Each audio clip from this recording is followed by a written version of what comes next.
Payments Podcast from Bottomline Technologies. The accounts payable function is renowned for being a cost centre. Lack of automation and efficiency can limit the potential for opportunity for an organisation, but keeping ahead of current trends, AP transformation can have an extremely positive financial impact. Hello, I'm Rich Williams, host of the Payments Podcast, and today I'm very excited to be joined by Tristan Thompson, Senior VP and Payments Group Product Manager at UMB Bank, to discuss the trends of AP automation and how organisations should be implementing best practice techniques to transform AP technology and processes. Tristan, a very warm welcome to the show. Thanks, Rich. Appreciate it.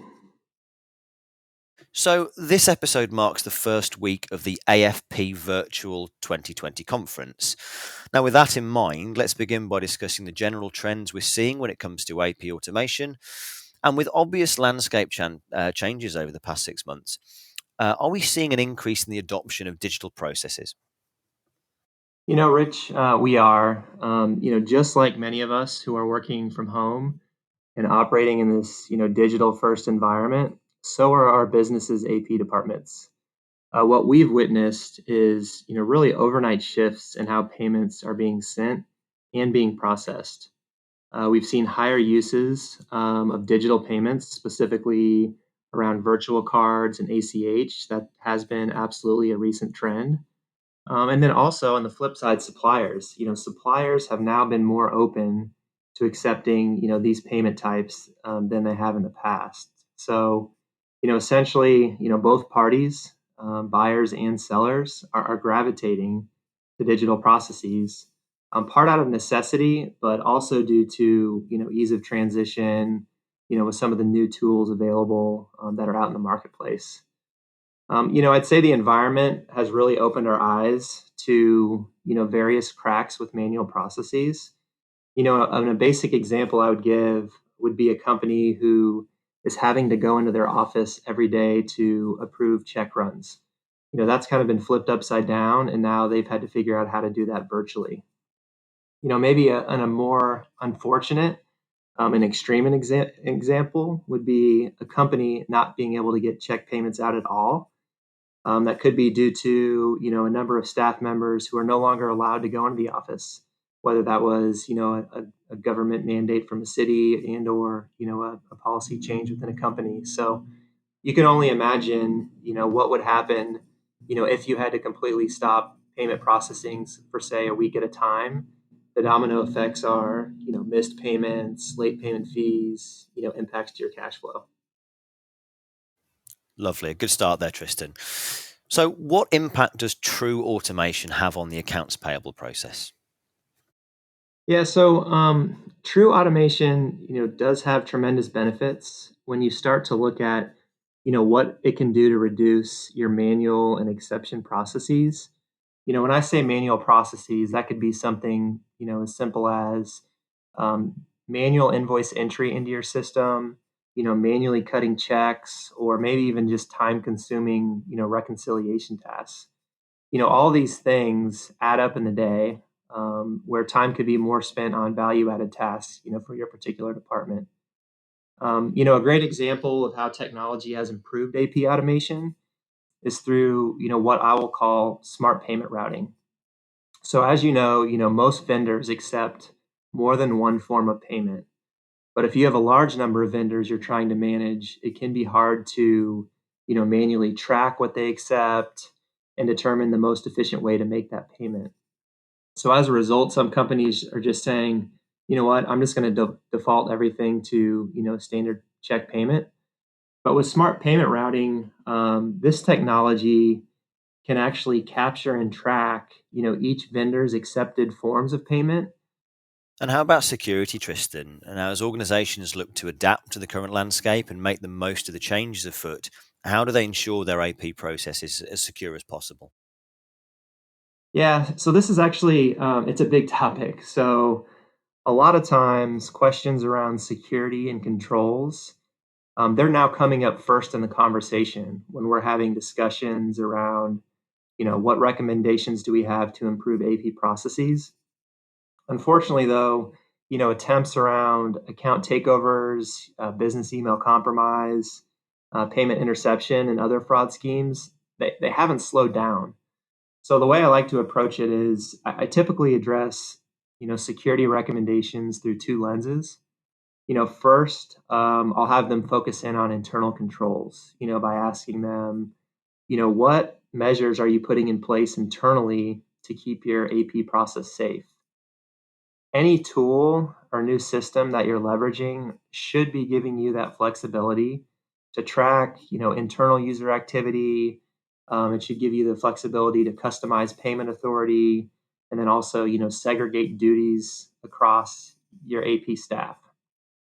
Once we, move past some of the internal dialogue, I would then shift to talk about, external security controls and what you should be on the lookout for and what should be established. So I always say you need to be mindful of high risk events or trigger points. An example of that would be a vendor calling your AP team, requesting to change either their contact information or maybe their bank account information. If you don't have a secure way to validate that vendor over the phone, an invalid change is made to their actual bank account, it doesn't matter all the strong controls you have up front, whether you've got, robust approval and workflow around invoice approvals or payment approvals. All that goes out the window if when you send the payment, it's going to now a new bank account. So in order to overcome this, we definitely need to look for AP tools that have, things such as layered security. So, is there, for example, a portal for a vendor to log in, to make changes on their own to really take your staff out of the equation, to make that manual error? Or, is there security embedded that would provide, step-up authentication that you and I may be used to? And then lastly, machine learning. Machine learning is something that can help you identify, those trigger events that I spoke about, and it can really help with risk scoring there. But the last thing, Rich, I will say, about security is, when at all possible, just leverage more secure payment types. I mean, we've all heard the stats that check fraud is the most targeted form of fraud payment. I've mentioned it before, but virtual cards, for example, have tremendous security features. So some of those features, could be things like exact match controls. So when you send that payment can only be processed for that exact amount that you specify. So if someone tries to grab that card number and process it for any different amount, it'll immediately be rejected or declined. The other nice thing that happens with virtual cards is, having the benefit of single-use account numbers. So, gone are the days where you may have some fear to just provide, a static credit card number. So now as you send a payment, it's a single-use card number, and then it's only used one time. When you make the next payment, possibly to the same vendor, they're going to get a brand new card number. So really nice security controls there, just by changing it. So, Tristan, we've looked at the topics of digital, automation, and security there, which are all great points to highlight, and indeed are all buzzwords which have cropped up numerous times on the channel. Now, referring back to the tagline of this particular episode, so when it comes to AP transformation, how would organizations practically follow the market trends and implement an AP process with a positive financial impact? Yeah, no, great question.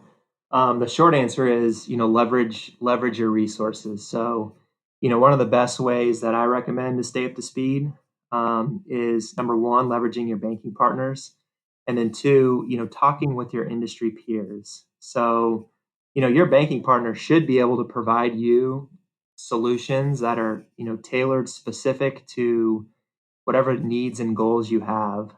And then two, connecting with your industry peers, they may be further along in their journey with their own transformation. And believe me, they're more than likely willing to share like what's working well, what tools are working well, and then what things that you should probably, try to avoid. So definitely, leverage those resources. With respect to, a question around creating an AP process that, gives positive financial impact. One of the simplest things you can do here is have an analysis done on your accounts payable history file. And the reason for this exercise is, to quickly identify, which vendors that you're currently paying may be already taking card or ACH from someone else. So what I could call those vendors those are the low-hanging fruit vendors, because that's how you can, immediately start to make an impact to your own organization by only changing the way you're making payment. So, in summary there, I would say talk to your banking partner, ask them to review your payment history file, and you're likely going to be surprised by, the number of opportunities, that are quickly obtainable. Anytime you go through, transformation, it's rare that you go through a big bang and you get there immediately. So it's taking small steps, figuring out what those quick wins are, to really get you down the right path. Have you seen any examples of this over the last 6 months that you can share with us, please, Tristan? Yeah, we have. So, the companies recently that are most successful are those that focus on three primary areas. So, area one would be, selecting the best AP technology tool, that provides them both high security but also payment flexibility. Area two is a focus on 100% payment automation. So as I just mentioned, you're not going to get there day one, but if you have that goal and focus to continually, migrate to, digital payments, digital processes, it's going to go, a long way kind of in your journey. And then lastly, area three, and I'd say the area that's possibly most overlooked initially is that vendor experience. So, many times that vendor experience is an afterthought, but just like as you go through this new transition to new processes, so do your vendors. So, one of the best tools we've seen, as of late is really, adoption of, integrated payables tools. And the reason being is that, they really allow you to focus on all three of those elements that I mentioned previously. That leads very nicely onto my next question, Tristan. Now, as mentioned in the discussion previously, the AFP conference this year is virtual due to the COVID-19 pandemic. How important has accounts payable become in the role of business resilience, particularly given this challenging time? Yeah, so this is definitely an interesting question. So during the first few months of the pandemic, let's say March or April 2020, there was definitely a sense of concern and urgency coming from many of the CFOs and treasurers I was talking to, specifically around how do they avoid disruptions to their company's cash flow through any type of breakdown in AP or AR. So they were asking us and wanting to know specifically, what options were there and what levers could be pulled, if significant process changes needed to be made on the fly with respect to their payments. I'd also say, many companies did have strong business continuity plans, but a lot of them, had a focus around system failures or system downtimes. But not many of these companies had a strong focus on, the resiliency within their AP process and really how to manage through, a long-term remote working environment. But if we, now fast forward to today, plans have since been updated by companies. And now there's been a shift from resolving immediate gaps to conversations around future proofing and investing in AP. So the companies that we've been talking with who've been thinking about, making AP changes for a while now have now made decisions and they're going all in. And we've also had an uptick, in new requests of clients, wanting to learn more, wanting to explore, what the available options are out there. So, Rich, what I'd say is, with every big challenge or hurdle, one may face, there's always lessons learned.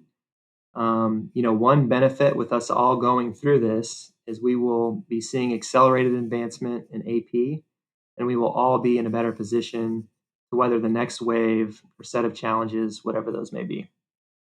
Thank you very much for sharing your thoughts with me and the listeners today, Tristan. Hopefully, this will serve as a wake up call for many of us who may still see AP purely as a static function rather than something to continuously evolve and adapt. Thanks, Rich. For those listeners attending the virtual AFP conference, you can take a look at the landing page on bottomline.com for more information and, of course, to book a meeting.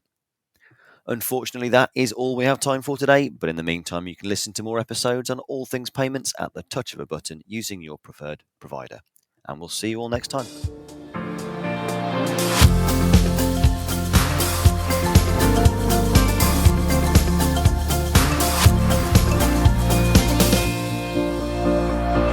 The Payments Podcast from Bottomline Technologies.